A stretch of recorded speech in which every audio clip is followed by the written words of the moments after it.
Welcome to That Mom, the podcast where we explore finding more joy and more meaning in the beautiful chaos of motherhood. I'm your host, Maria, and I'm so glad you're here. Have you ever wanted to feel more calm and confident in your parenting? Who hasn't? Today's guest, Mel Pierce, is a parenting coach, and she has practical strategies as well as mindset shifts to help us do just that. Welcome, Mel, to That Mom. Thank you for joining me. Oh, Maria, thank you for having me. I'm so excited, and I love following upon your work because you basically say parenting isn't instinctual or mothering isn't always instinctual. That's an interesting take. Can you tell me more about this? Yes, that actually comes from my own experience. So I had a mom who was just I say born like natural. She was like the baby whisperer. And so I thought I just expected that for myself. And then I had my son and I was not anything like that. And it was so different than anything I expected. And I think we all have visions of how parenting should be, but kids don't come with a manual.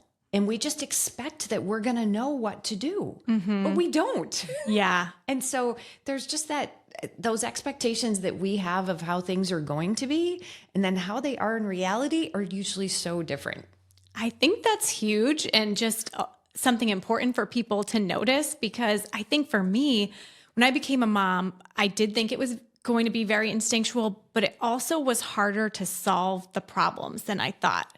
Like, I was okay holding the baby and bathing the baby, but I was like, how do I get them to sleep? How can I kind of research this or solve this problem? And it really wasn't something to be solved, I think. But in the moment, I was trying so hard to solve this problem. Yeah, that happens to all of us. And we think it is a problem to be solved. And often we'll look and here's the thing, there are so many different solutions as well, because every child is different. Yeah. So what works for one may not work for the next. Yeah. And I hate to say this, but I remember thinking I was so much more nervous with my first child. By my second child, when I had my second, I remember the thought, well, I didn't kill the first one. The first one lived. So I guess I'll make it through this one too. Yeah. Because it just, that first child and not knowing what to do was so hard. Yeah. And a lot of moms are kind of guessing at what to do. And where do you think that comes from? Again, I think part of it is what we think instinctually should work typically doesn't. Mm-hmm. And then comes the guesswork and also what works one time and may not work the next time. It's just like your child loves a certain snack until you buy a case of it. And then they don't like it anymore. Every time. Every time, right? It's Murphy's Law there. So I think that just leads to a lot of guesswork, because it's just not, it isn't consistent. Kids change, situations change. And also there are so many different things that come into play of even like, are they hungry now? Are they thirsty? Are they tired? Like all of those factors change the situation and how they're going to act. Yeah. So will you tell me a little bit about your personal journey and how you came to be a parenting coach? Sure. So I started honestly, I was an entrepreneur. So I was running my own company and then had children. And it was, as they were growing, I mean, one, being an entrepreneur gave me flexibility, but there was also a lot of stress that went along with that. And so I was working full time. I also was trying to do all of the thinking, because I have my own company, I could do all the things, right? But it just led to my not doing anything really well, if that makes sense. Yeah. And so I originally had hired a coach for business to help me get more organized, so I wasn't feeling so overwhelmed all the time, so I could be a better leader and do what I needed to do. And I didn't realize how that affected my parenting until actually my daughter made the comment that things were different at home. I said, really? I said, what's changed? She looked at me, she says, you did. Wow. So I realized that, it did. That coaching made a huge difference for me personally. And I found myself wanting to do what the coach was doing and not do what I was doing. And so when COVID happened and I hit 50, I decided, you know what, it's time. And so I went back and I got my coaching certification. Originally, I thought I would work with entrepreneurs because it's what I knew. I had grown businesses and that was the life that I knew. And then once someone I was working with asked if I could help teach these concepts to their kids, and I lit up like it was nobody's business. Yeah. And so it just was helping parents figure these things out. And then also that led to a real deep dive on my end about so many more things. I knew what had worked for me personally, and like learning those emotional regulation skills, learning different things had helped me become a better parent. But then came the next piece of all the research around really understanding brain development in kids. And I understood it in adults, but how does that then translate to kids? And then finding ways to explain things and work with parents and come up with different solutions. And so it just kind of evolved over the years. Yeah, that's great. So you said that you kind of started with regulation for parents. Let's talk about that. Is that the first step? Like if someone's feeling overwhelmed as a parent, would you start with regulation? Where do you start? So the reason why regulation is so important, I actually split this up. I talk to parents when I meet them and I explain, I said, there's two different skill sets. Let's go. There's two different things that we work on. And one are going to be, most parents come to me looking for strategies. My child is, they won't get ready in the morning. We have bedtime battles. They won't eat. They won't, they're giving me a hard time. It's all of these different things. They fight with their siblings. They're strong-willed. They don't listen. All of the different things. And they want strategies to help deal with that. Right? The problem is that if you don't have the skills, there's an underlying foundational skill set that goes with it. And that's your ability to remain effective in the moment. So when your child is melting down or being defiant and that's going on, if you are escalating along with them, right, all of those strategies are going to go right out the window. So you have to maintain that skill set, that underlying skill set for yourself, that emotional regulation is important, because otherwise you're not going to be able to use the strategies. Yeah. I think that's so important because I'll be honest, I never really thought about emotional regulation until I became a mom, because until I was tested by you're kind of, you can be triggered. Like all of a sudden you feel like you want to snap or you're very frustrated. And so for me, it kind of has taken going through that experience to say, wait a minute, like what is going on here? Right. And it's true. I really thought I was the most calm, level-headed person until I became a parent. And then all of a sudden I'm like, wait, who is this raving lunatic that shows up? Yeah. And I, in full transparency, I often tell parents now, because I have a workshop I do, like how to stop yelling, stay calm, and stop yelling. Yeah. But part of it is I'm a reformed yeller. Like I never thought that would be me. But I really struggled. I was triggered often, and it just, I would escalate with my kids and then look back and be like, who is that person? Where did that come from? So can you tell me about this pattern? Is it like, do we learn it from maybe we grew up in a household where yelling is common? Is it, why are we triggered? Like, why do parents yell at kids, and how can we start to stop that? So it comes from, obviously, yes, what you're growing up and what you're exposed to matters, but there is also understanding this from the brain science helps. First of all, emotions are contagious. And you know that when you walk into a room and there's been a fight, something going on, like you pick up on that energy. Yeah. And I don't know, I remember walking in the house at one point and having someone in the family say, well, we were all in a really good mood until you got home. And so what happens is whoever is most connected to their emotions is going to have the biggest influence. And so we do, when our kids are upset or there's something going on, they are really connected to those emotions. So we can just get sucked into that emotional vortex that they have going on so easily. And so once that happens, right, We do. And they're in what I call the monkey brain, right? When they're there, if one, we can get sucked into it. Yeah. Two, if we have expectations that they're going to behave a certain way, they're going to do something, they should listen, they should cooperate. Like if we have those expectations and they're not meeting them, we get frustrated. We're set up for failure. Right. Yeah. And I can see too, like sometimes when your child is upset, me personally, I know it is upsetting because you're feeling empathetic in some ways, or they're frustrated. So I think it is a little challenging to not become frustrated alongside your child. Right. It is.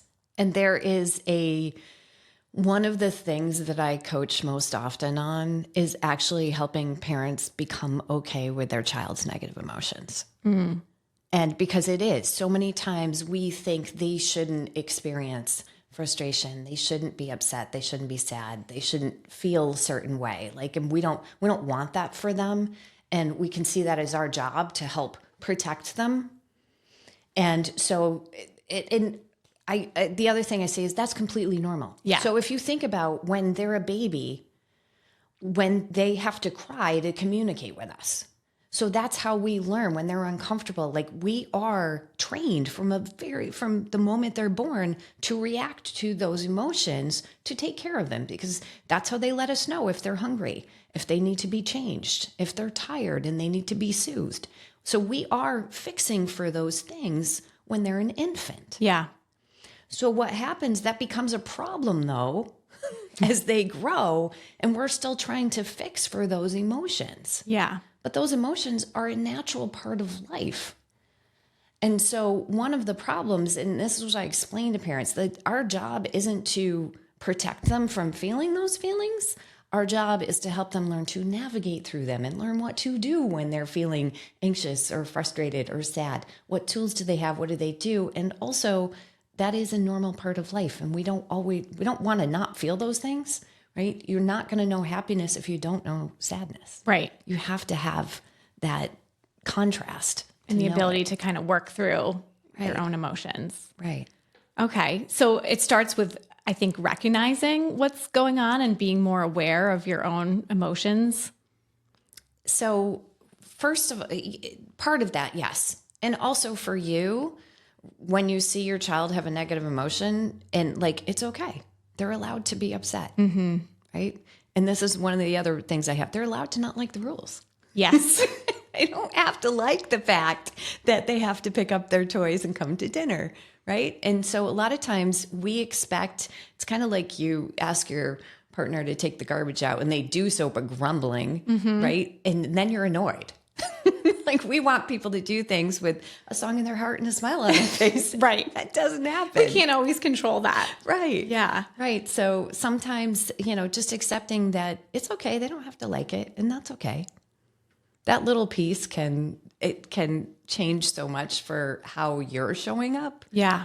Because your expectations, if they're not a mismatch with reality, it allows you to stay a little more calm. Yeah. A little more, I call it the land of neutral. The land of neutral. Yes. You talk about neutral parenting and Yes. how does a neutral parent show up in a difficult situation? So I always explain to parents, I said, listen, it is really difficult to show up as the perfectly calm Zen parent all the time. Okay. That's good to know.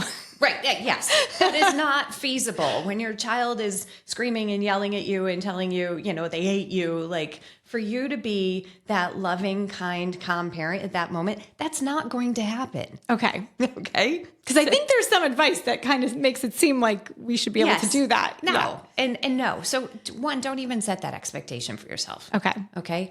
Two, the alternative, you also don't want to become that raving lunatic that I talked about either, right? Right. But there's a big space in between those two. And I call that space the land of neutral. Okay.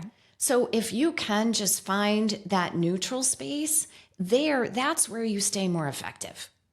Okay. And you're not escalating with your child. You're not getting into your own, monkey brain. So you're both going to clash, but you're able to maintain your neutrality so you can be effective in helping support your child through it and remember your strategies. Can you walk me through an example of a parent escalating with a child and then a parent remaining neutral, like a specific example, just so it can be really tangible? Sure.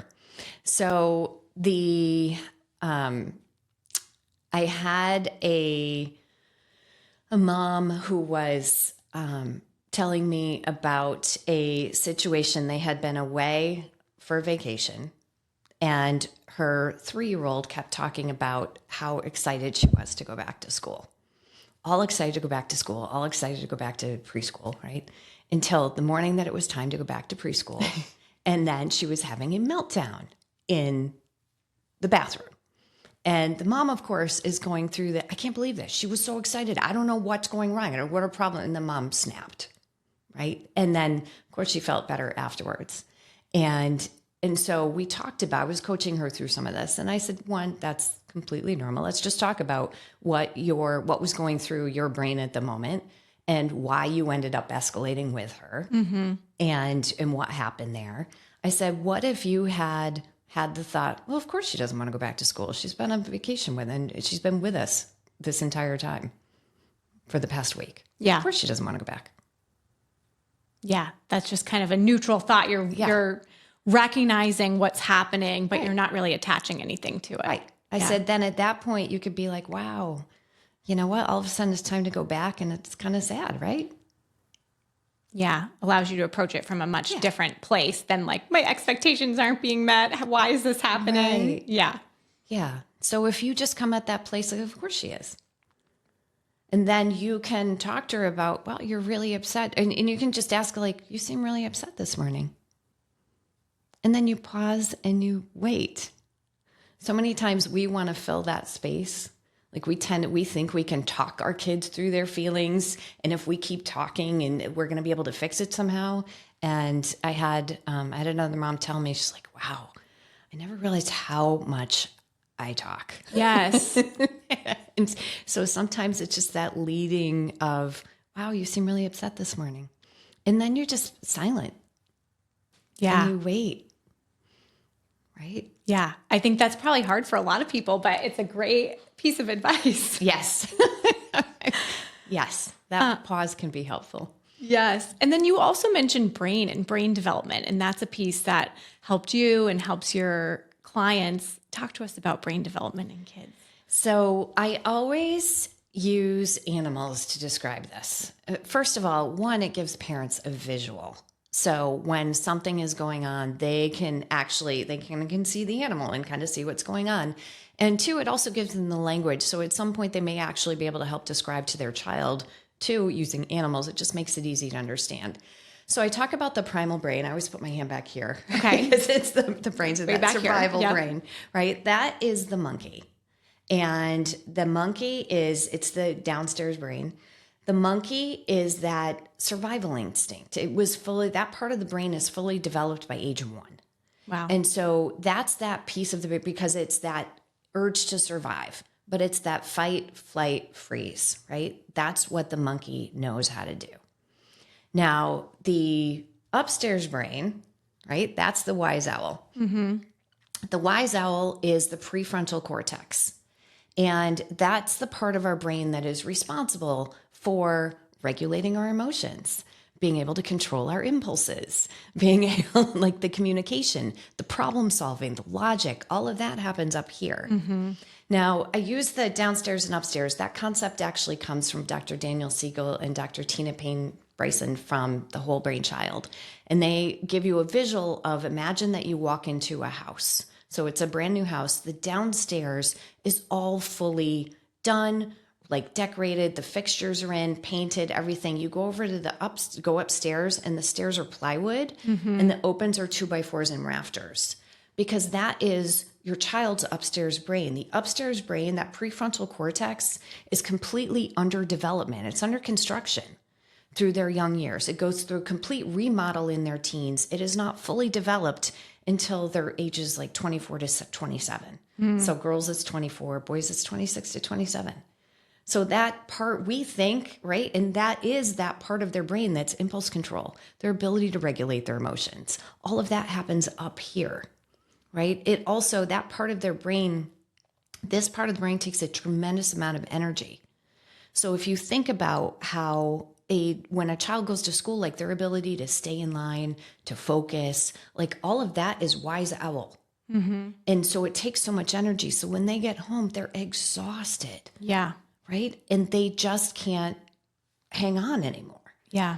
So, and then in between, this is the amygdala. That's the emotional part. It processes the emotion. That's where the emotions happen. I have a harder time explaining that, to be honest with you. But it is quick thinking and very responsive. So if you are walking up to the side of the road, your child's with you, and your child goes to come out, but there's a car coming, your arm automatically goes back, right? That's the amygdala just kicking in. That's that immediate response. Okay. But what happens with the emotions when our kids experience a big emotion, when they experience anger, frustration, any of that happens, right? It triggers the amygdala.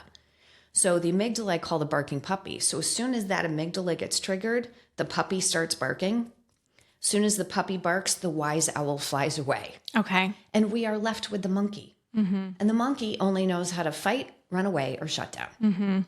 So kind of what you're saying, if moms can understand that this brain development in children, we can better align our expectations to what's even possible in dealing with our kids in these more challenging moments. Right. Yeah. Well, and a lot of times, especially parents will say to me, like, I don't understand. This happened, like, and they lost it. I couldn't, they're not listening or anything. And so when I start explaining what's happening and the fact that they got the barking puppy got triggered, right? And then at this point you were left with a monkey. Yeah. And so most parents, the biggest mistake they make is thinking that they can talk to and work with the monkey. And so they're trying to reason, they're trying to justify, they're trying to explain. So when your child is upset, your younger child, Yep. you shouldn't try to explain. You shouldn't try to reason. No. Okay. No, that's just going to enrage the monkey even more. Yes. Right? I've seen this firsthand. Yeah. So your first job when your child's upset is to calm the barking puppy. Okay. And how do moms do that? So, Or dads for that matter. or dads, there's a couple different things. First of all is the one tool that at any point, like if you can get your child to breathe at that point, now a lot of times, right, they're going to get angry and they're going to be like, I don't want to do any of this, but we'll get into that in a minute. But if you can get them to breathe, the breath is the single most powerful tool that we have available to us in any single moment. And because if you think about, if you are anxious or you're in a life or death stressful situation, you're not taking deep breaths, right? And it's more, you're taking quick, shallow breaths. But when you take a deep breath, you are telling your nervous system, I am safe, because you wouldn't do that unless you were. Right. And so if you can get your child to take some deep breaths, and actually school adjustment counselors, occupational therapists, they have all, I've talked to so many of them. They're like, if you can get parents to get the kids to do this, not only when they're upset, but just throughout the day, like just learn to have them check in and take deep breaths every once in a while. It helps to actually keep that normal instead of escalating and having to bring it back down.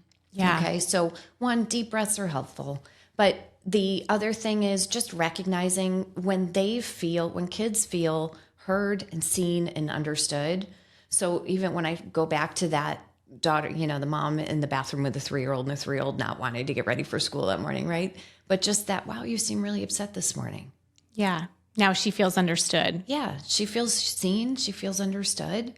Right. And then So she doesn't need to keep fighting against something. Right.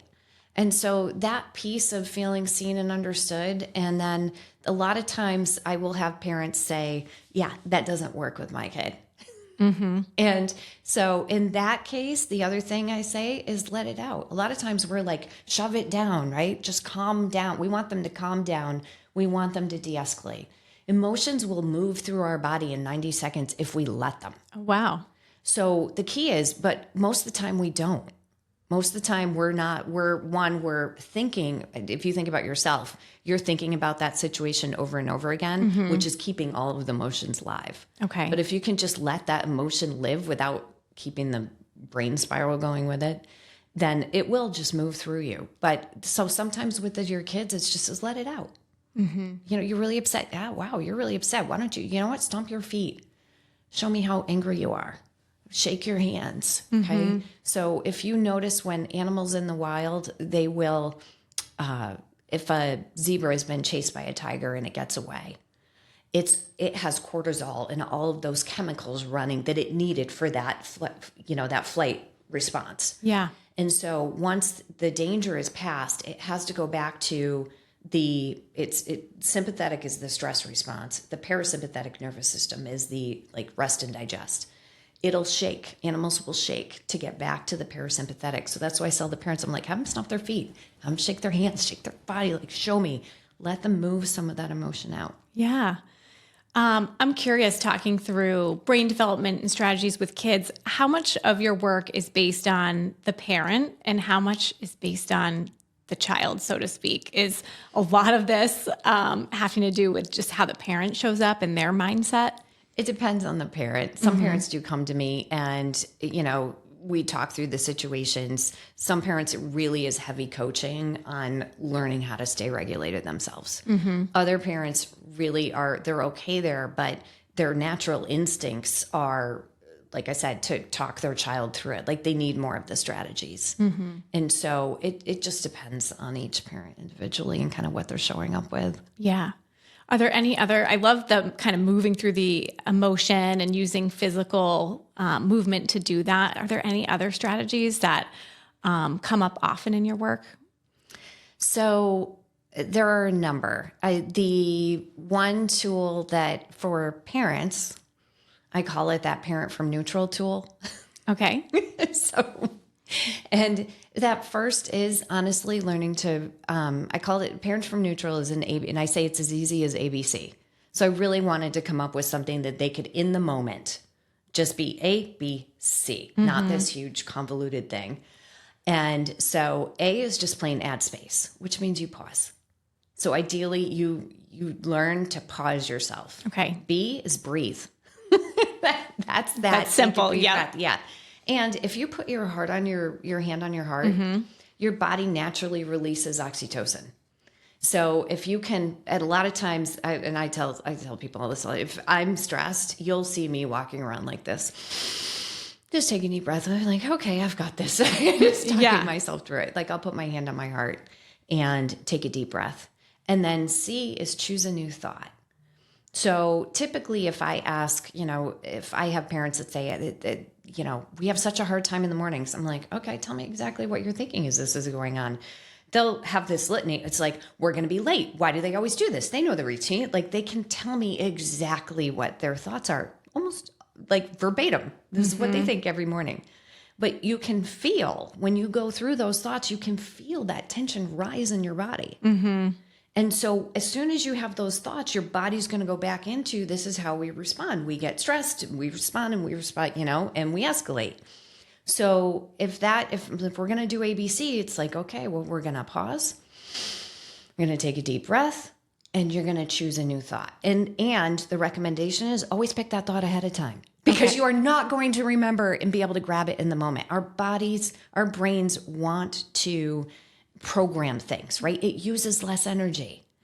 It takes more energy to come up with new thoughts. 80% of the thoughts are thoughts we've had before. Yeah. Because new thoughts take more energy. So you have to think about that thought that you want to have. And so that morning when you're getting up, it's like, okay, you know what? We're fine. We always make it out the door on fine. And honestly, even if we're late, it's not the end of the world.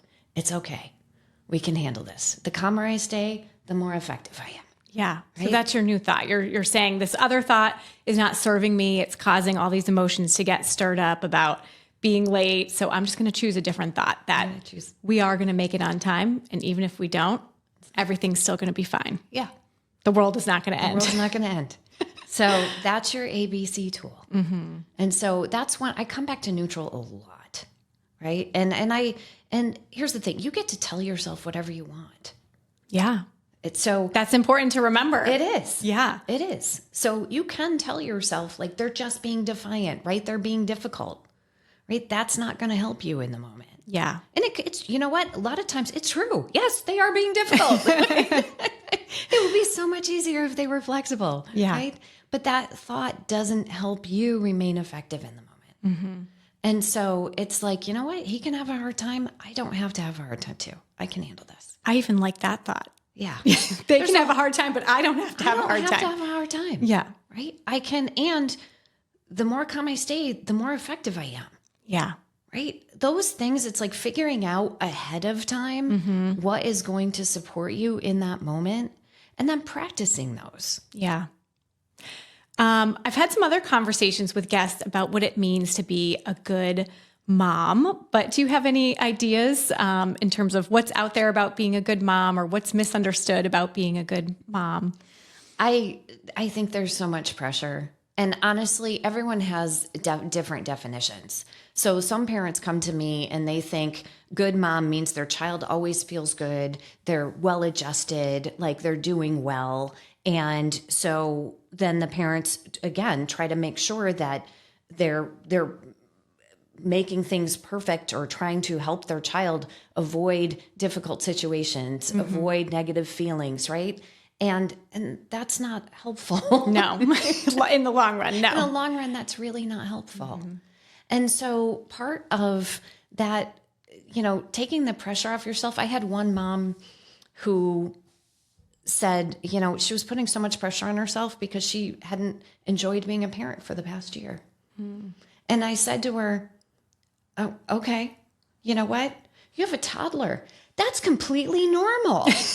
And she went, oh, wow, I was beating myself up and feeling so badly that I wasn't enjoying this. I'm like, no, this stage sucks. This stage is hard. Right? Let's just be real, especially if you have a strong-willed toddler. Yes. It's really difficult. Yes. It's not enjoyable.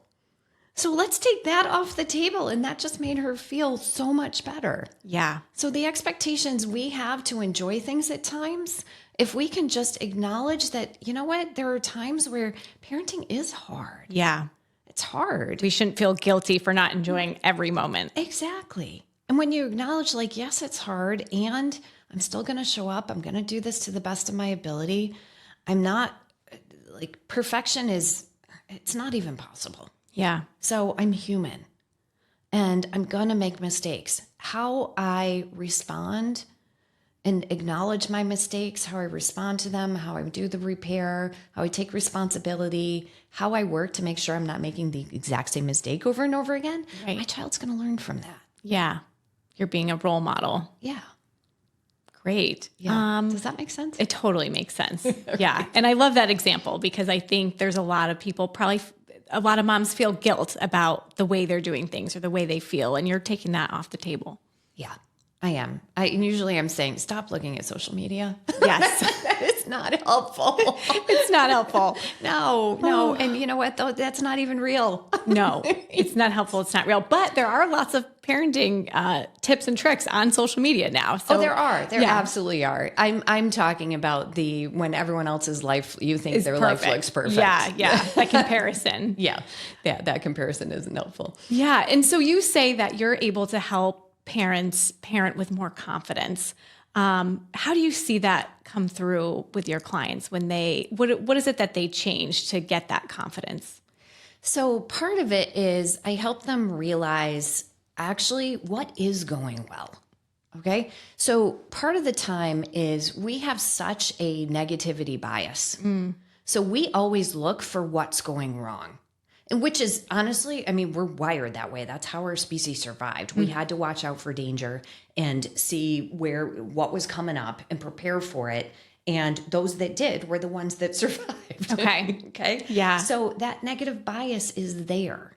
The problem is it doesn't serve us very well, right? And all we're seeing is what we're doing wrong. And so when we can take a step back, and I always explain, I said, I forget who it is, the gap in the gain theory, but we always look at the gap of everything we're doing wrong or how far we have to go. But not as often do we look at what we are doing well or how far we've come. Yeah. But when we look at those pieces, we're so much more motivated to keep going. Yeah. Right? And so when you figure out, one of the things I do is, when I'm coaching with someone, we start by learning some of the concepts, but then in the following conversations, part of it is, let's talk about what went well. Let's break down what you did differently. Yeah. What did work, right? Because when you focus on that, then you can repeat it. A lot of times and a lot of times we'll see something went really well up to a certain point and then fell apart. So then we think nothing went well. Right. Not acknowledging the piece that did actually go well. Right. So, but if you can see what did go well, what you did do well, all of a sudden, say, you went for 5 days without yelling. That's huge. And then you yelled. Yes, you're going to feel, then you feel awful, but let's acknowledge the fact that you went 5 days where you didn't. That's amazing. I had one mom tell me her son said, "You yell so much." She's like, "I haven't yelled for 37 days. And she knew, right? She'd been working on it. So it does, when you start to realize and you track those things of what is going well, what I am doing right. Yes, there's still things I want to work on. There are always things that we're working on. But when you start to acknowledge and give yourself credit and kudos for the things you are doing well, then it just makes such a difference in how you feel and how you show up. And you do feel more confident. Yeah, I love that. So practical. I have a couple more questions. Sure. One is about when moms feel really overwhelmed. I'm imagining moms or parents come to you when they're in this place and they're feeling overwhelmed. Yeah. Where do they start to kind of sift through that feeling? So the first thing I usually do is help them recognize that overwhelm is one of the most useless emotions that we can feel. Okay. Because what happens is usually we feel overwhelmed when we need to get the most done, but feeling overwhelmed makes us get the least amount done, right? That overwhelm takes us to a place of like shutting down, or the thoughts it takes us forever to do something. We spin, we can't focus. It's just not helpful. Yeah. So there are a number of things I do. First thing I recommend is actually in the morning, if you can, like, if you're super overwhelmed, like, do your best, try to get up even 5 minutes, 10 minutes before the kids, right? And don't get on your phone. Get up, get yourself a cup of coffee or a cup of tea, sit down for a few minutes, center yourself, right? And then ask some better questions. Like, how do I want to show up today? What's going to help me, be the best mom, be the best of myself today? Asking better questions, getting a little more intentional about how you want your day to unfold, right? That can be really helpful. And honestly, I talked about, for me, just your hand on your heart, deep breaths, and then those thoughts of, it's okay, I always get everything done, right? Those little things that you can tell yourself that are going to help you get through it. Yeah. Right? Those things. And then the other thing I recommend is the 15-minute rule. So a lot of times it's like you don't know where to start. I'm like, pick one thing and set a timer for 15 minutes and just do that. Just do that and see how you do, right? I remember there was one day I had a room that was a disaster. And I'm like, okay, fine, 15 minutes. That's all I have to do. I don't care how far I get. I'm late. I was done in 6 minutes. And I was like, what? This seemed like it was going to be like 2 hours. Right. Right? 6 minutes. Yeah. And it was so surprising. So sometimes it's just like, because in your head, like, I can do anything for 15 minutes. And then you find it doesn't take as long as nearly you thought it would. Yeah.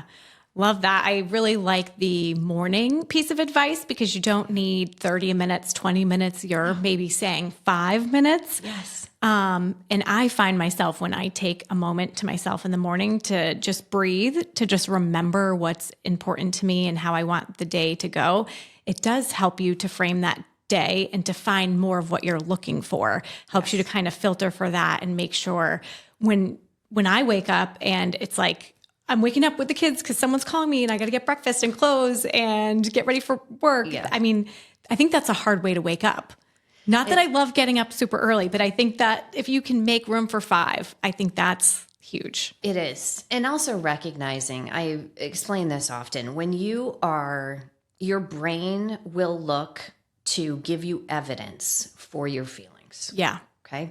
So if you are feeling overwhelmed, your brain is going to filter to find more reasons that you should be overwhelmed. So I don't know if you have a lot going on. All of a sudden your brain starts to tell you, oh, and we need to get the summer clothes out for the kids and put the winter clothes away and make sure we put the box away and label it for, the next kid of what the sizes are. And we have to clean this closet too. And we have to get this stuff in the garage packed up. And I've got to make reservations for this and the doctor's appointment for that. Have you ever noticed that your brain does that? Absolutely. Yeah. Right? Because your brain you're on overwhelmed. So your brain's like, well, let me give you all the other reasons that you should be overwhelmed too. Yeah. And so that's that piece of just taking a step back, and knowing it's okay. Yes, there are, and sometimes there are 5 things on my list I need to do and it will get done and it's okay. But intentionally working to kind of drag yourself out of it and support yourself through it. Yeah. Because your brain, you mentioned the brain filter, your brain will filter to support whatever direction you want to go. Yeah. And so, but the one thing that does help is your brain also will work to answer any questions that you ask. Okay. So the quality of the questions you ask are so important. That's why I said okay, how do I want to show up today? Yeah. What's going to make me most effective today? Mm-hmm. And then you're filtering for the positive that you're putting out there, filtering for those questions. Yeah. Instead of why does this always happen to me? Why do the kids always do this on days like this? Right? Those are the questions we're typically asking. But if we can ask better quality questions and get more intentional about it, we can set up a completely different day for ourselves. Yeah. I love that. And I think too, so 5 minutes early, that's doable.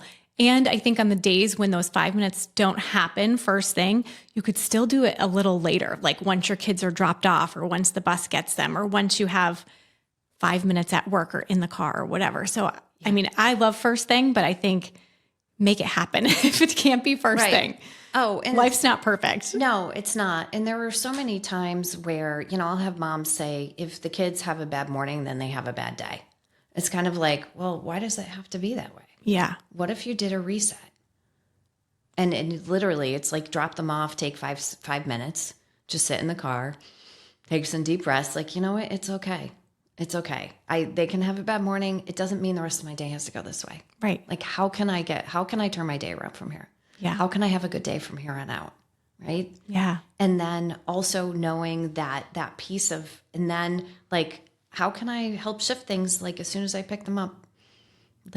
And shift to set out the good tone for our afternoon. Yeah. So it sounds like a lot of your work really leads your clients to enjoy parenting more. Is that something that you find? Yes. And also, I don't know if it's enjoy parenting more. The one thing I like to say is being present to what's already there. Mm-hmm. So I did, and I learned this from my own experience. My family once got me a gratitude journal, and it was for 1 year. And I had to, and so each day I would write down 3 things that I was grateful for that day. After a couple months, and it might have even been, I don't know how long I was in it. This was a number of years ago. I look back and I realized I wasn't grateful for the big things.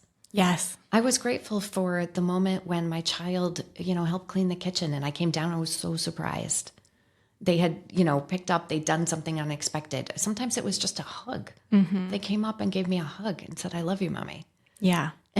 Or I had the opportunity to, just sit and cuddle and watch a show with them. Mm-hmm. And so I found that the moments were there. They were always there. I just wasn't always present to them. Yeah. So much of, especially, I talk about having my own business and having things so much of my brain was taken up with all the different things going on and all the this and that, here and there. And so when I got more present to what was going on, all of a sudden I enjoyed it more. Things didn't change. Mm-hmm. Nothing really changed. It was me being more present to the moments that were already there. Yeah. And by writing down what you're grateful for, it almost seems like you're filtering for more of those types of positive moments. Right. Yeah. Right. I love a gratitude journal. Oh, it's amazing. And so one of the other things, I had a mom, a full-time working mom who had 3 young boys, and she wanted to have more of those moments. And I said to her, I know this is counterintuitive, but I want you to put them on your calendar and schedule them. Mm. And she looked at me, she's like, what? I said, listen, your brain is always going to tell you you should be cleaning the closet and doing this and doing that and in laundry. And I mean, you work full time, you've got 3 boys, it's always going to be there. But I said, if you have it on your calendar to take, an hour and take the boys for just a walk, in the park, and you have that schedule, or do whatever, like it's just time with the boys, you get to do whatever you want to do. Mm-hmm. I said, then your brain isn't thinking that you need to be doing something else because it's on your calendar. It's scheduled. I love that, because it's so hard when, let's say after work, you're like, I want to be present and hang out with my kids, but also I need to make dinner and empty the lunch boxes and all the things. So I love that advice. So if you schedule it, you just feel a little more free to go ahead and enjoy it. Right. Yeah. Yeah. That's another little tip there. Yeah. That's huge. Okay. Let's see. I had a question in terms of, there's so many shoulds in parenting. Are there any shoulds that you feel strongly that mom should drop? First, should. Okay, should is just a shame sandwich. Yes. And if you tell yourself you should do something, like I should do this, you're almost like making yourself feel badly because you already should have done it, right? So first, drop the word should. Just delete it. Yeah, just delete it. And the other thing that I say often is, just recognizing that when you tell yourself I have to, like, I have to do this, I have to do that. I'm like, you don't have to do anything beyond breathe. Face it, right? Yeah. You don't have to do anything beyond breathe. I said, you're not going to, I have to take care of my kids. I'm like, technically you don't. You're not going to like it when social services shows up. But when you go recognize I'm choosing, right? I want to take care of my kids. I want to take care of my kids. Yeah. Like I'm choosing to go get groceries. I'm choosing to make lunches tonight because you know what? It's going to make my life easier tomorrow morning. When we start recognizing that things are a choice and we are doing things like I'm choosing to do this because of, choosing to spend time right now with my child because I'm building that emotional bank account, right? And, or I'm choosing to get this done now so I have free time tomorrow. It's just when you start to recognize that things are a choice, it just feels so much better. It does. Yeah. Yeah. Or if you don't want to choose to do something, you could delegate it to someone else. Right. Exactly. Or delete it from your list or whatever it is. Yeah. Yeah. And then the other piece also is just, again, when I come back to that, getting comfortable with your child, like having negative emotions and just like, it's okay. It's okay for them to be angry. It's okay for them to be sad. And I don't have to, and it doesn't mean that my heart doesn't hurt for them. Right. But these are all how we show up and how we support them through it is helpful. Yeah. Final big question is, what does joy in motherhood look like for you? So my kids are now 22 and 25. And one of the things that I started telling myself earlier was like, you know what? It just gets better and better. Right. And I actually think I started to filter and set myself up for that. Like each stage was so like, it was amazing to watch them. Yes, some stages were hard. Don't get me wrong. Right. Some stages were hard, but looking back now, the things I remember, were one, not trying to do everything all the time. Right. There were moments it's like fitting in those moments of joy, but it wasn't something I explain it like at Christmas time, like going on the Polar Express, going to see Santa, all the things that we did over the years. We didn't do them all every year. They happened over time. And so recognizing those pieces of, when we took time, we did things as a family, that stood out, right? Whenever you can have fun as a family, whatever it may be. And it doesn't have to be something big. Sometimes it's just a family game night that ends up being hysterical, right? Right. And you remember it. You remember the story. You remember the thing that came up. And being present, that's the other pieces though, just being present to those moments as they happen. Right? And I will tell you based on being on the flip side of things that yes, you go back and you remember those things that you regret and you're like, oh, but I also try to counter those with, you know what, there's a lot of things I did right. There's a lot of things I did right.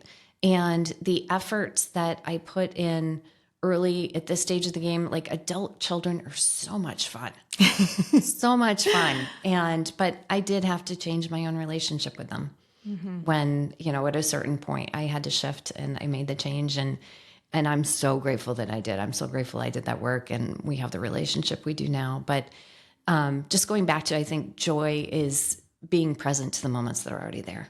Yeah, that's beautiful. So I know we can find you at melpiercecoaching.com. Is that right? Actually, it's just Mel Pierce. Just Mel Pierce. Mel Pierce. Even easier. Well, not necessarily, because Pierce is backwards. Pierce is P-E-I-R-C-E. Okay. So it's just melpierce.com. Okay. Out there you can, if you click, honestly, I do consults with parents. If you have any questions and want to see what it would like to be, get support, you can just line up for a free parenting consult and get that. I also, there's a way to join. There's a join button to get on my email list. I send out parenting, I call it Toolbox Tuesday. So I send out parenting tips every single Tuesday, just one quick, easy one to help add to your parenting toolbox. And I send out my article. I write weekly articles, helpful articles on different things that come up. This spring has been strong-willed kids. Challenges that come with that. Great. I need to check out that one. Strategies to deal with it. So I do recommend, just getting on my email list, and then you'll see as I come up with different workshops and different events going on, you'll get them. But you do get the Toolbox Tuesday tip every week too. Great. Well, we'll link your website in the show notes so people can easily find it. Thank you. Is there anything else you want to say in closing? I think if anything, it's just that the kinder you are to yourself, right? The kinder you're going to be overall. So when you are beating yourself up and seeing everything you're doing wrong, you get a filter, and that's how you start to see everyone else too. So you'll see everything that your partner does wrong, everything your kids do wrong, if that's the lens through which you see yourself. As soon as you start being more kind and you give yourself more space and acknowledge and I remember one comment I used to make to my family often when I was learning to change, you know what, I'm really sorry. I wish I hadn't done that. I did. I can't change it, but I promise you that I'm going to work to do better in the future. Like, I gave myself that peace. And then I really did work to change. And I did change over time. But the more space you give yourself, the more space you start to have for the other people in your life too. So it really does start with you. That's beautiful. Thank you, Mel. Oh, thank you, Maria. I appreciate you having me. This is Maria, and you've been listening to That Mom. Thank you for being here. If this episode resonated, share it with a mom who needs it too. And if you're ready for more, your next episode is waiting, because every conversation here is meant to empower you to live better.